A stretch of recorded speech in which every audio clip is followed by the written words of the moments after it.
नमस्कार जय जगन्नाथ शुभ सकाळ समस्त को वर्तमान मु गीता ज्ञान आरंभ करी। वर्तमान मो पाखे गीता ज्ञान अच्छी 5 नंबर श्लोक प्रथम अध्याय सरी जाइए आमर द्वितीय अध्याय चलती आ द्वितीय अध्याय मो पाखे अच्छी 5 नंबर श्लोक। तो आज आम 5 नंबर श्लोक पढ़ा। एवं गीता पढ़ा पूर्व मोर गुरुदेव को प्रार्थना करी आरंभ करी। गुरुर्ब्रह्मा गुरुर्विष्णु गुरुर्देव महेश्वर गुरु साक्षात् परम ब्रह्मा तस्मै श्री गुरवे नमः। नमस्कार आज्ञा। एबे मु पुणी आरंभ करछि आपन सामने गीता ज्ञान। मो पाखे अच्छी 5 नंबर श्लोक द्वितीय अध्याय पढ़ा। कौन देखा गुरु नहत्वाहि महानुभवान् श्रेयो भक्तो भैक्षमपि लोके हत्वार्थ कामास्तु गुरुनिहैव भुञ्जाय भोगान् बुधिर प्रदिग्धान्। देखो आज्ञा आर माने कौन अच्छी ना महानुभवान होची महानुभव गुरु न होची गुरुजन मानंकु अहत्वा होची न मारी मु होची मु इह लोके होची यही लोकरे भैक्षम होची भिक्षान्न अपि होची मध्य भोक्तुम होची भुंजीवाकु श्रेय होची कल्याणकारक बोली मने करूची। ही होची कारण गुरु न होची गुरुजन मानंकु हत्वा होची मारिले अपि होची मध्य इह होची यही लोकरे रुधिर प्रदिग्धान होची रक्त सिक्त अर्थ कामान होची अर्थ ओ काम रूपक भोगान होची एवं भोगों को ही भुंजाय होची भोग करिवि।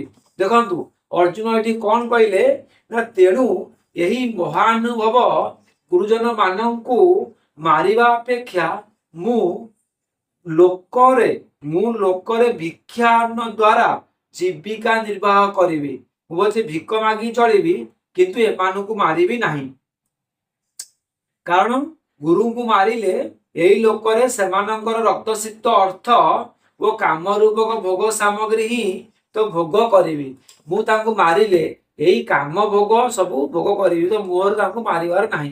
किए कहउछंती अर्जुन कहउछंती मु बुली बुली भिक मागी खाई पछे मु हत्या काहाकु करिबी नहीं। तो प्रश्न ये आसला प्रश्न उत्तर कौन पढ़ा। प्रश्न कौन अच्छी ना महानुभवान विशेषण सहित गुरु पद एठारे वाचक।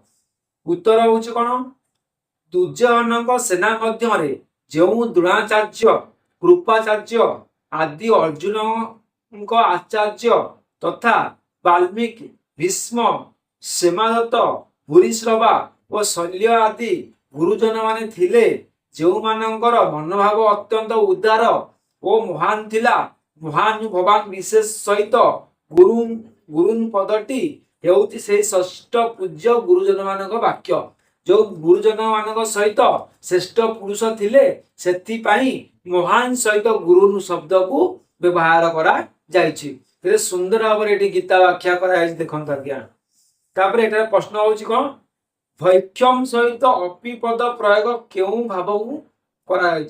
भैक्षम यद्यपि क्षेत्रीय मानक पई भिक्षा अन्य शरीर निर्वाह करिबा निंदनीय तथापि गुरुजन मानकु संहार करी राज्यभोग करिया अपेक्षा सेही निंदनीय कार्य मध्य भल एठारे यही भाव देखाई देइचंती। अर्जुन कहउचंती क्षेत्रीय मानक पक्षरे भिक्षा करिया होउची निंदनीय। क्षेत्रीयर अर्थ होउची युद्ध करिव अन्न खाइब ए निंदा को मु सहन करिकी भिक्षा ग्रहण करिवि आ भिक्षा मागिबि।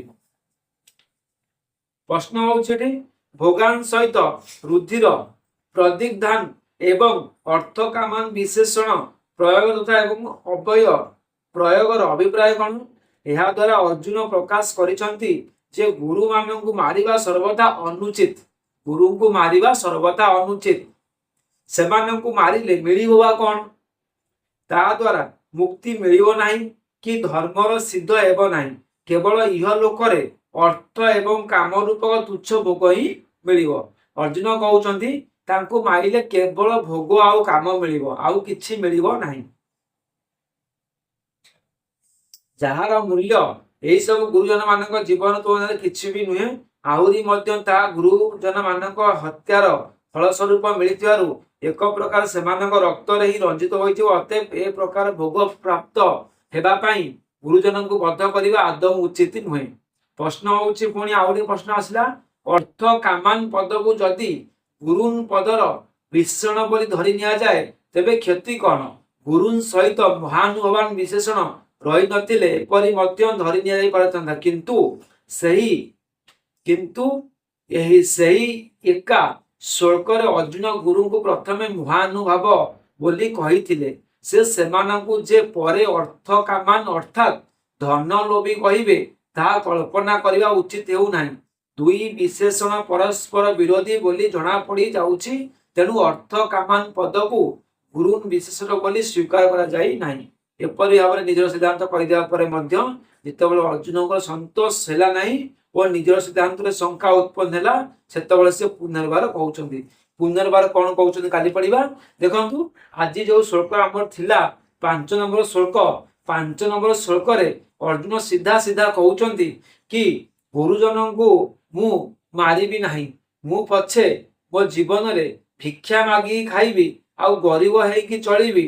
ରାଜ୍ୟ ମୋର ଦରକାର ନାହିଁ, ସମ୍ପତ୍ତି ମୋର ଦରକାର ନାହିଁ, ଧନ ମୋର ଦରକାର ନାହିଁ, କିନ୍ତୁ ମୁଁ ମୋର ଗୁରୁଜନ ମାନଙ୍କୁ କେବେ ବି ହତ୍ୟା କରିପାରିବି ନାହିଁ। କେତେ ସୁନ୍ଦର କଥା ଆଜି ଏଇ ଶ୍ଲୋକରେ ଅର୍ଜୁନ କହିଛନ୍ତି। ତ କାଲିକି ପଢିବା 6 ନମ୍ବର ଶ୍ଲୋକ। ତ ଆଜି ମତେ ସମୟ ଇଶାରା ଦେଲାଣି, ମୁଁ ଏଇଠି ବିଦାୟ ନଉଛି। ପୁଣି ଦେଖା ହବା କାଲିକି। ଜୟ ଶ୍ରୀକୃଷ୍ଣ, ହର ହର ମହାଦେବ।